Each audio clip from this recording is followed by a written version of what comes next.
페리페럴 포탈 베인이 먼저 조형체 필링이 되고, 그다음에 메스는 이렇게 강하게 조형 증강이 되는 반면, 딜레이 페이지, 포탈 페이지로 넘어가서는 주변 간실질과 거의 비슷한 정도의 조형 증강을 보인다라고 그렇게 얘기를 하고 있습니다.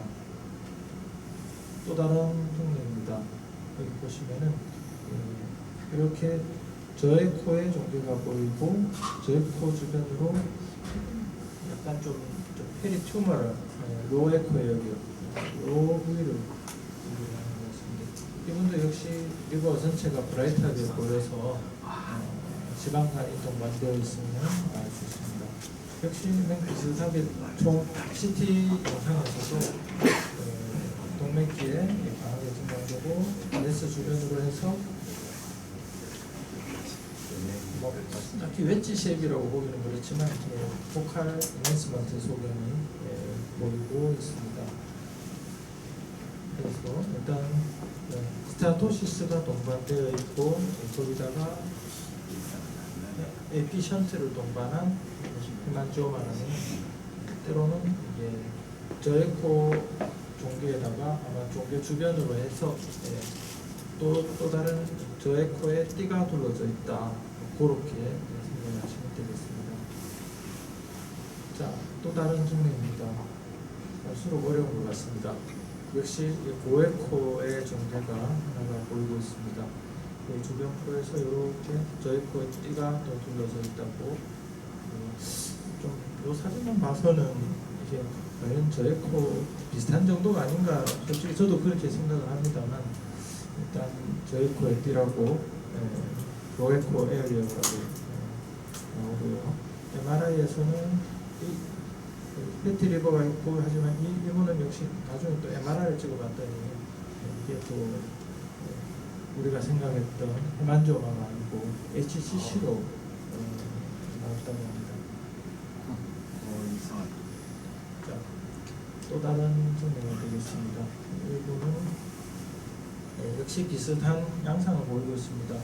아마 7번쯤이 아닐까 모르겠는데, 하여튼 라이트롭에 이렇게 저의 코 종류가 보이면서 이렇게 화살 머리 모양으로 이렇게 주변 간실질보다는 좀 더 저의 코에 영역이 존재하고, CT에서도 비슷하게 이렇게 보이는데, 여기는 렉탈 캔서의 헤파틱 메타스테시스라고 그렇게 되어 있었습니다.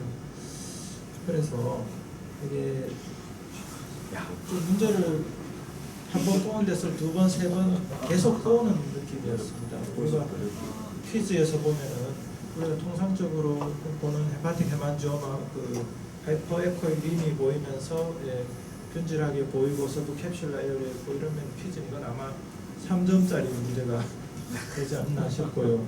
그러다가 조금만 더 하자면은 또 패티 리버 환자에서 또 영상을 주거나 에피션트를 동반하는 환자에서 또 문제되면 이건 아마 점수가 점점 더 올라가지 않을까 싶습니다. 그래서 막상 공부를 하고 났더니 저도 도대체 어쩌라는 거야, 도대체 잘 모르겠다는 생각이 들더라고요. 그래서 일단은 그래도 정리를 하자면 헤파틱 헤만지오마 양성 중에서 제일 많고, 그렇기 때문에 악성과 반드시 또 감별을 해야 되는 종괴고요. 그 다음에 우리가 말하다시피 대부분은 호모제너스 하지만, 그리고 하이퍼에코익 하지만 꼭 그렇지 않은 어티피컬한 그런 헤만지오마도 좀 많다.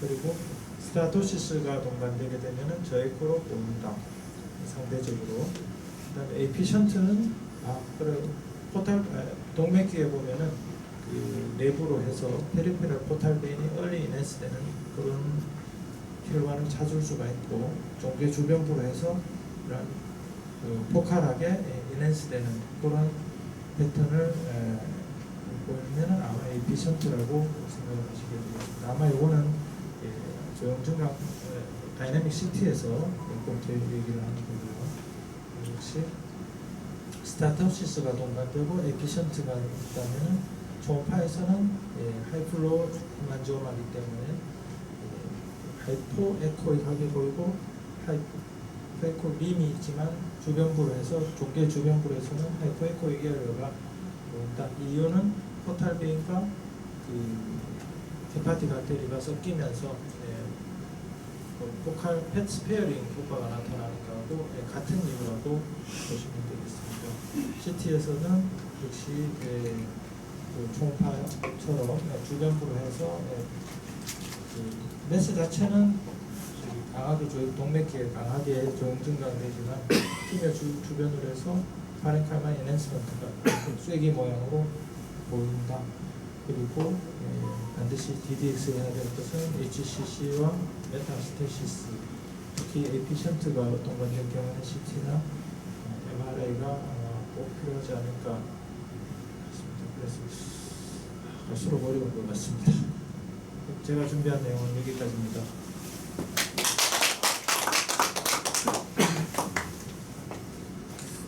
사실 이번에 일요일에 그때 강의 들으니까 뭐 그 교수님은 영상학과라서 그러니까 못할 때 마찬가지 뭐 사실 그것만 강조하시면 티피카라고 약간 하이퍼에코익하고 림 있고 포스터콜 쉐도우 있으면 이게 모든 게 다 엔드면 그냥 그거 확실하게 뭐 그것만 하자 나머지가 하나라도 빠지면 CT 찍자 뭐 그렇게 얘기하긴 하시더라고요.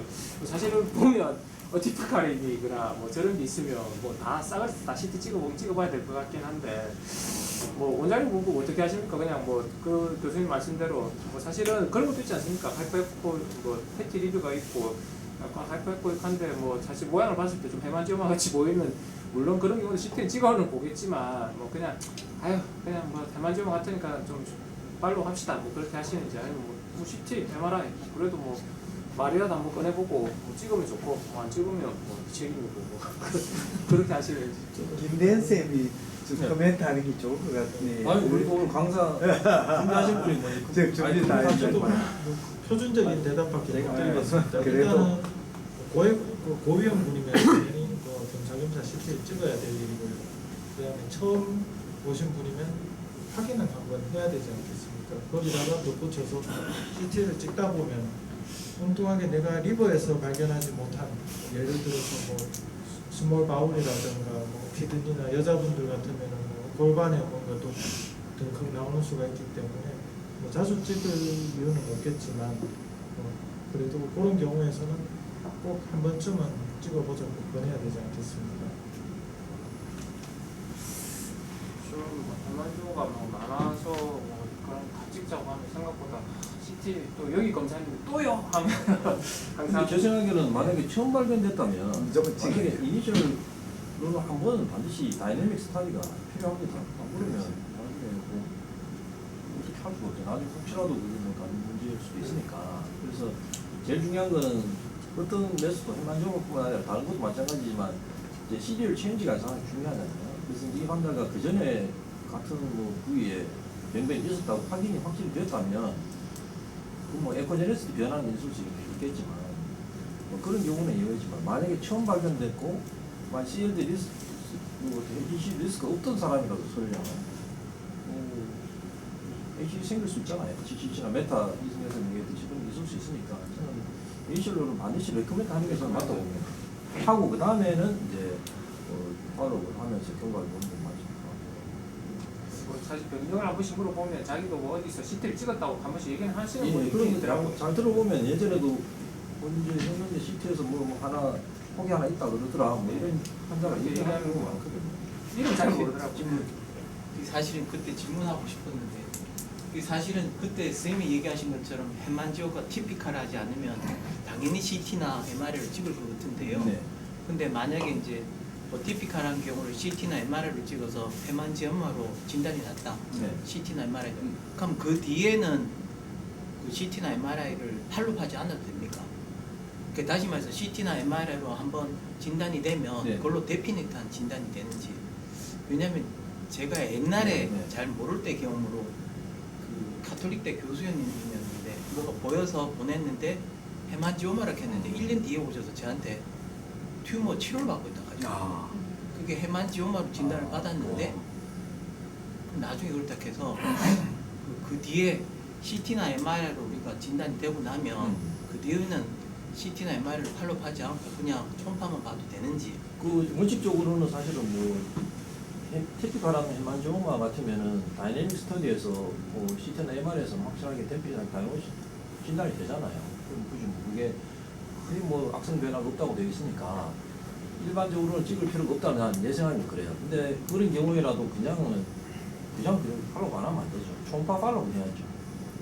초음파로 추적 검사를 하면은 이니셜로 CT, MR 찍기 전에 B모드 초음파에 소견이 있으니까 사이즈라든가 에코제네시티 변화가 있으니까 그걸 이제 6개월 1년째 추적 검사를 해보면 그게 B모드 초음파에서 변화가 있다든가 예를 들면 사이즈 변화라든가 에코제네시티 변화라든가 뭐 이런 게 있다면 그때는 CT나 MR 찍어봐야 되겠죠. 다시 그게 아주 드물지만 그게 헤만지오마에서 악성화가 있을 수 있거든요, 사실은. 그래서 이제 자꾸 우리가 헤만지오마인데 바이옵시 하진 않잖아요, 그래서 하지 않기 때문에 그런 의미에서는 초음파로 추적 검사를 하고 변화가 있을 때 CT 찍고 아니면 초음파에서 변화가 없다면 굳이 CT를 그 헤만지오마 때문에 CT를 찍을 필요는 없다고 저는 생각합니다. 두 번째 질문. CT나 MRI 두 개의 차이가 있습니까? 그러니까 보통은 저희들이 CT를 리커멘드 하는데 CT나 MRI 제 생각에는 뭐 헤만지오마 같은 경우에 굳이 MR까지 찍을 필요는 없을 것 같고 저 같으면은 사실 뭐 저는 조형 초음파가 있으니까 저희 병원에 조형제를 써서 CEUS를 많이 합니다. 그래서 사실 CT보다도 훨씬 더 베드사이드 사실 요새 또 보험이 다 되거든요. 그래서 어차피 뭐 그게 조형 검사니까 조형 초음파, 조형 CT, MR 다 결국은 이제 그 조형제를 써서 하는 건 동일한데 그걸 보는 이유가 다이내믹한 어떤 변경을 보기 위함이다. 그러니까 안쪽에 바깥쪽에서부터 안쪽으로 이렇게 좀 차들어오는 조형 자체가 이렇게 인핸스된 패턴을 보기 위해서 하는 거기 때문에 그런 의미에서는 굳이 MR까지 찍을 필요는 없을 것 같거든요. CT만 해도 저는 제 생각에는 거의 뭐 진단되고 저 같으면 조형 초음파만 해도 거의 다 대부분 진단되는데 단 예외가 이제 어떤 게 있냐면 이제 완전히 에이티피컬 중에 스클리로시스가 오는 경우가 있어요. 스클리로즈드 헤만지오마라고 얘기하는데 아까 이승현 선생님 처음에 뭐 타입 중에 있었잖아요.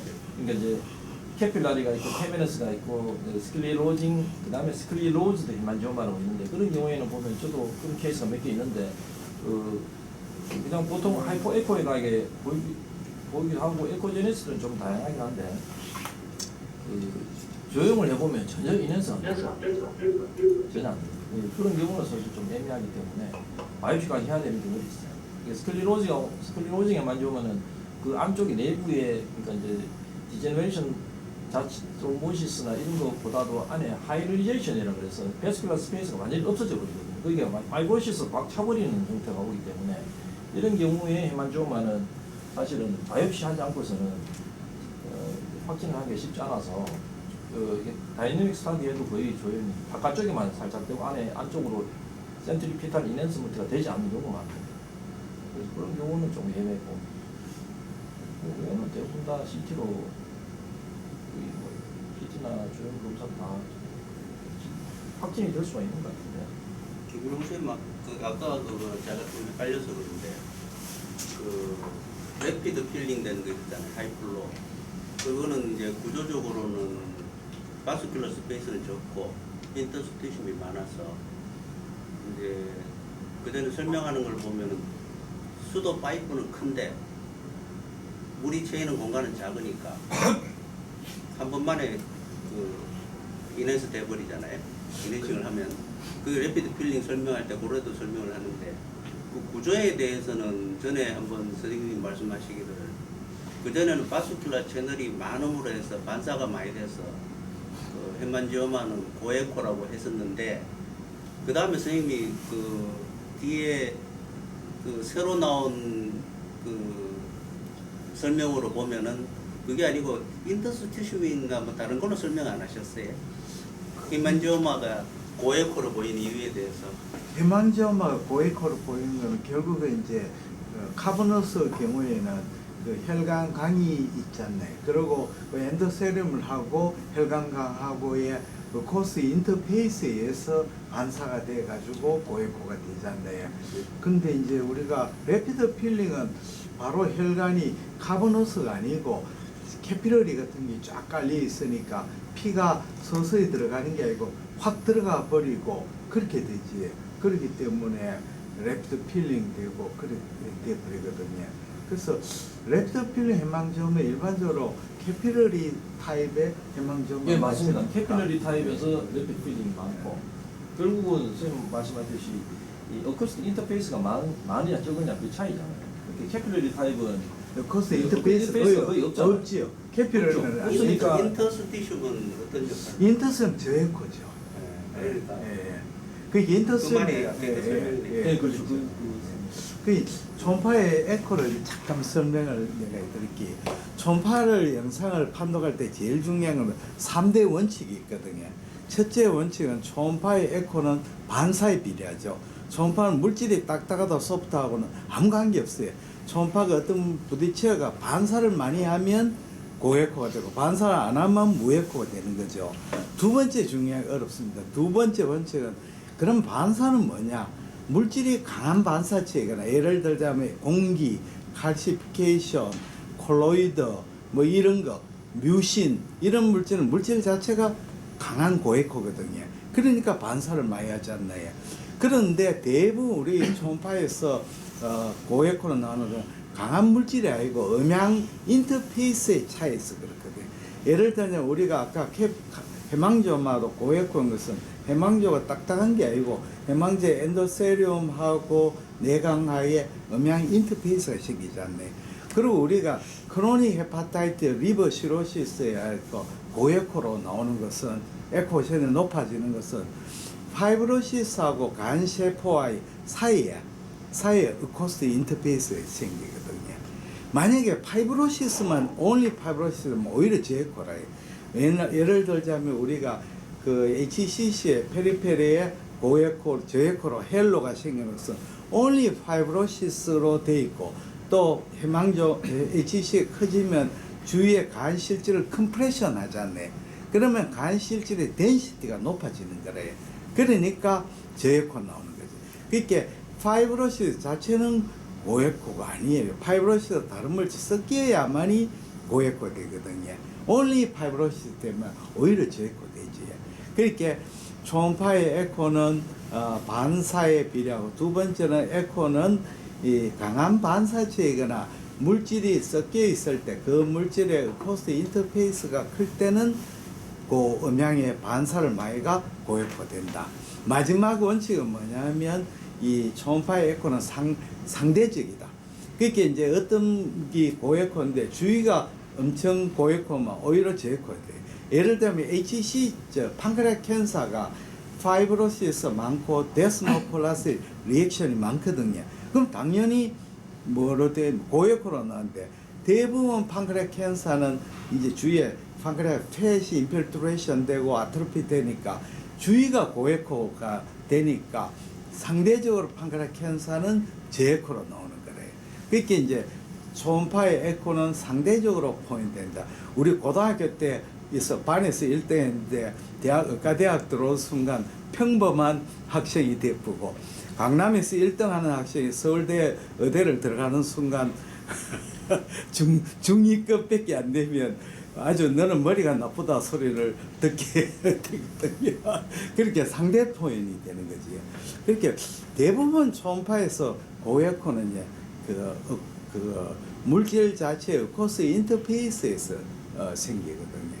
저도 이제 학교 다닐 옛날에 배울 때하고 지금은 바뀐 개념이 가령 이제 우리가 콜레스테롤 폴립, 담낭 폴립이 고에코 되는 거 옛날에 뭐라고 생각했냐면 폴립이 이제 원래 히스테오사이트가 그 안에 있는 그걸 엔갈핑 콜레스테롤을 엔갈핑 해가지고 히스테오사이트에는 그 뭡니까 콜로이드 그거하고 어쿠스틱 인터페이스 때문에 생긴다 이랬는데 그 틀렸다 하거든. 그게 뭐냐면 그래서 폴립은 뭐 현미경으로 보면 표면이 스무스하지 않고 이렇게 슬리트 라이크로 이렇게 돌출돼 있거든요. 그러면 콜레스테롤 폴립이 고에코가 되는 것은 콜레스테롤 폴립의 그 슬리트하고 슬리트 사이에 있는 하고 콜레스테롤 폴립이 그 티 나는 거하고 그게 어쿠스틱 인터페이스에서 고에코로 나온다. 그래서 폴립 보시면 고에코가 점상 고에코가 센터까지 있는 게 아니고 주로 페리페리에 많거든요. 그게 이제 슬리트 라이트 때문에 그렇다. 그런 식으로 이제 자꾸 우리가 옛날에 배웠던 개념하고 이제 초음파의 책을 읽어보면 자꾸 해석이 바뀌어져 버려요. 예, 좀 그런. 이번 일요일 강의에서 이제 헤만지오마 진단할 수 있는 그 내부에 하이퍼액션 포사에 이렇게 움직이는 거 스케트리 그런 것들이 혹시 발견이 좀 가끔 되시는지요? 저는 것 그러면 같아요. 그게 뭐 아티팩트라고 많이 이야기하거든요. 예. 그날 또 선생님은 뭐 혈류에 한데 아니거든요. 나는 봐서는 그 아티팩트라고 생각돼요. 칼라라든 이게 아티팩트가 많이 생기거든요.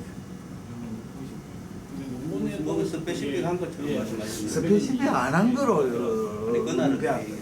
그날 선생님 이야기하는 거하고 어그리 안 되는 게 좀 많았어요. 전에 그러고 내용에 보면은 우리 히만지오마가 이제 전형적으로 페리페랄 글로브스 필인 되잖아요. 필인 될 때 그 처음에 아테리얼 페이지에는 아테리하고 인핸싱 되는 정도가 같고 포탈 베이스에는 포탈 베인하고 인핸싱 되는 덴서티가 에코 정도가 같고 그 다음에 이제 딜레이는 또 딜레이하고 같고 그래 마지막에 히파틱 베인하고 이제 같아지는 그런 식으로 이제 변하는데 그게 전에 보니까 그 패턴을 안 다룰 때 비슷하지만 캔서 의심해야 되는 그런 식으로 설명이 되어 있었어요. 그래서 그것도 이게 한번 아우터하고 거의 댄스가 비슷한 거예요. 그렇죠. 그렇죠. 아테리얼 페이지는 아울타하고 같고 포탈 베인은 포탈 베인하고 포탈 같고 딜레이 페이지는 히파틱 베인이 나오잖아요. 리버에 그거하고 덴스티가 그걸 이제 블러드 풀 매치라고. 네. 그거하고 또 비교해서 보면 같아야지 해만지오마가 나옵니다.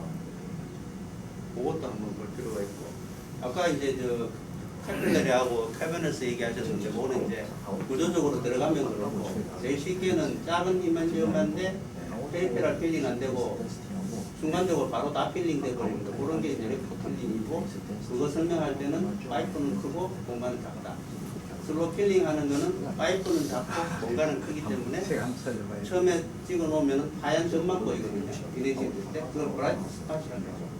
네, 그래서 그 하얀 점이 딱 보이는 그런 거는 슬로 필링이에요. 참고로